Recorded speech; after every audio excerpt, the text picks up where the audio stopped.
Improving leadership, culture.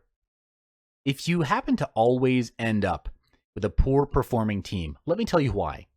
And it's a hard truth. The problem lies not with your employees, but with your lack of leadership skills.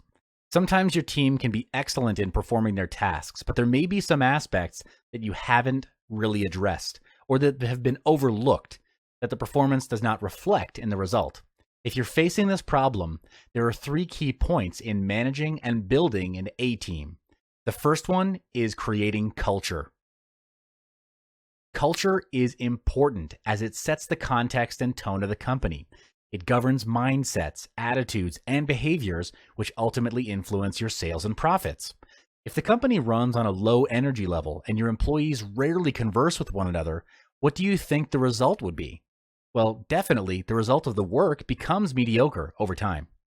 To cultivate a high-performance work culture, you need to set rules, often referred to as a code of honor.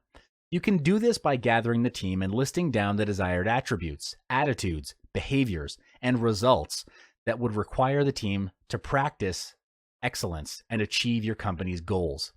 The code itself is a list of guidelines that helps the team perform well under an effective leadership. Examples of the code of honor items are playing 100%, never leaving a teammate behind, always expressing gratitude, or always learning, to suggest a few.